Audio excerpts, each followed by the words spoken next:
Engaging with that love is what we're going to be asked to do in our most troublesome times, starting March 2nd. Is going to be a lot coming out in the news and maybe more water devastation around the world.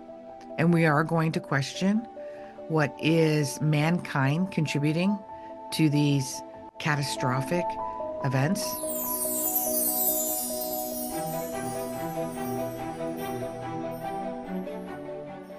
Suffering and abandonment is the new love. Okay, let me explain.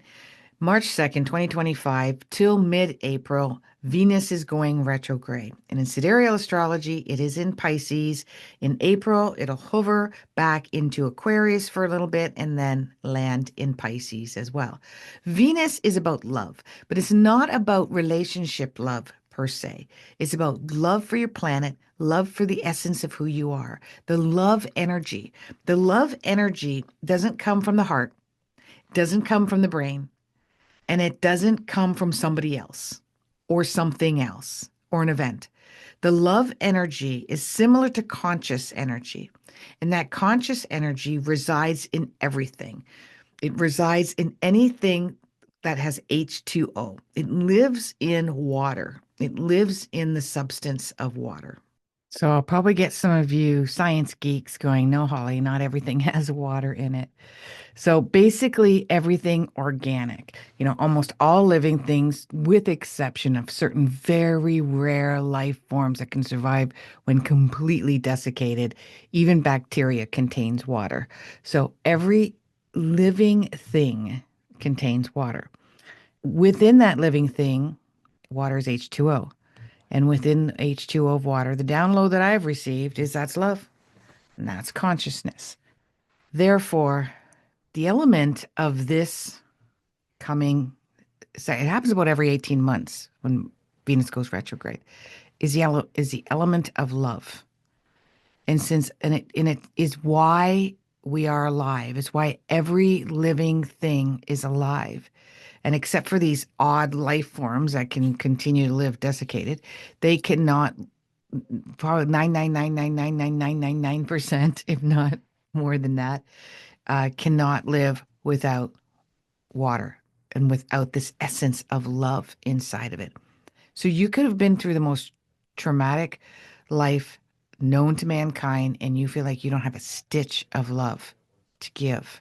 But it doesn't mean that love doesn't reside in you. Engaging with that love is what we're going to be asked to do in our most troublesome times, starting March 2nd. We're going to start feeling it now. You want to take a look at where have you abandoned yourself and where have others abandoned you. It might be your society, it might be your religion, it might be your country, it might be your neighbor. You can abandon yourself by not taking care of yourself. What is your self-care? What is your regime? When do you sit in silence? Do you avoid your emotions, your feelings?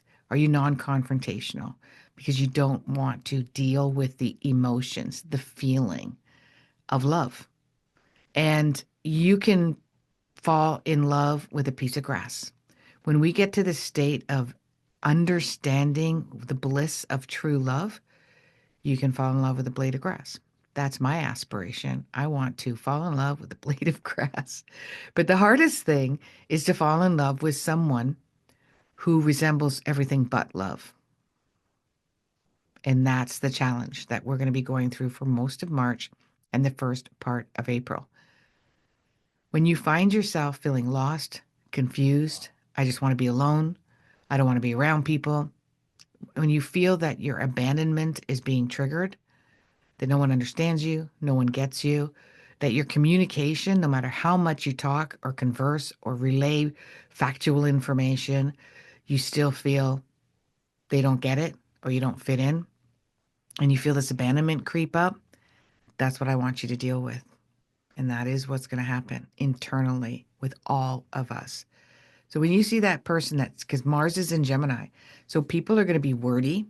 They're going to know that they're right. I heard this great saying recently that the need to being right is a false sense of self-worth.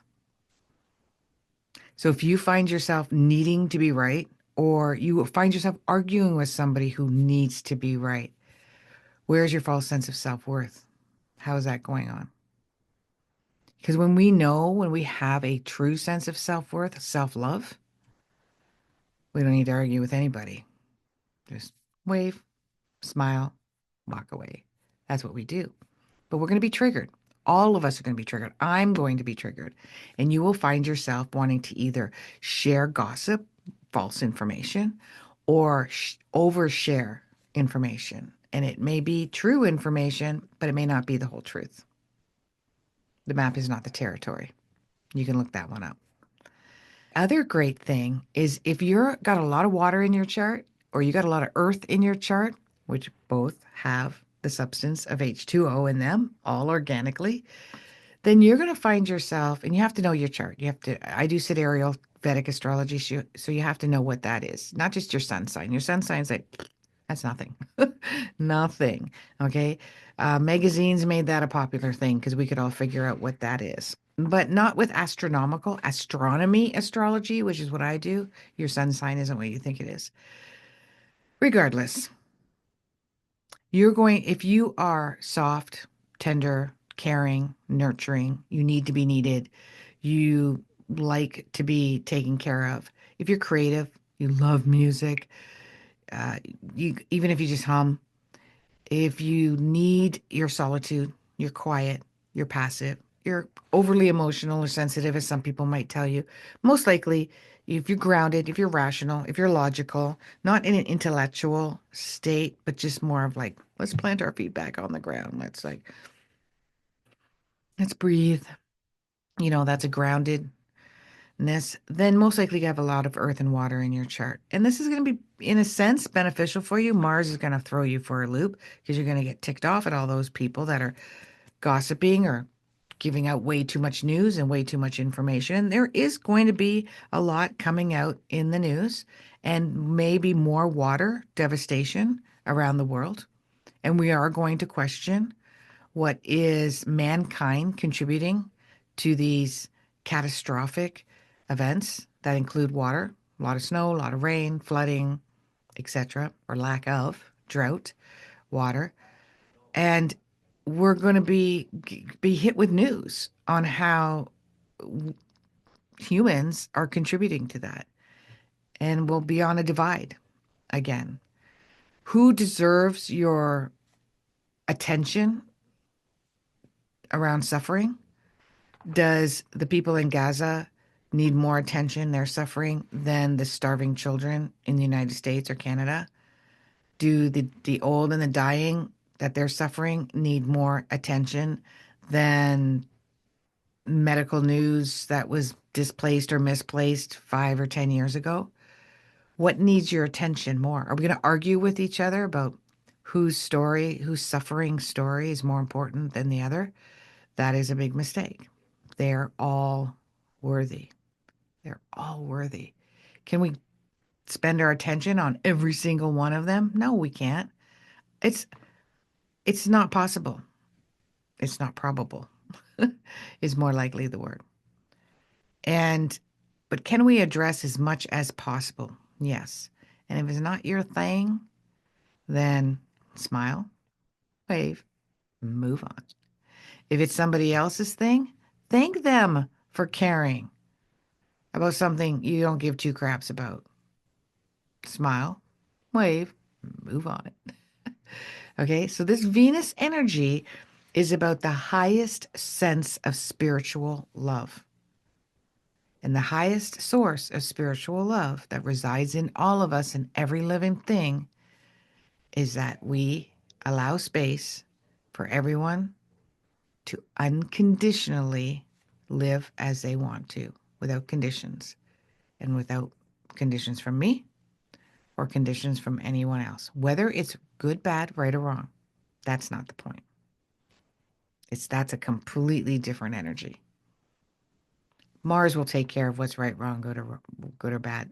Because Mars Gemini, it always wants to be right. It has to be right. There's logic to everything. Let's take a look at the facts. Let's share the facts.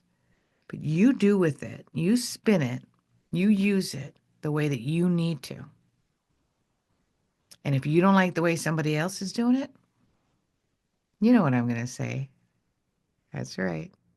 Smile, wave, move on. Namaste.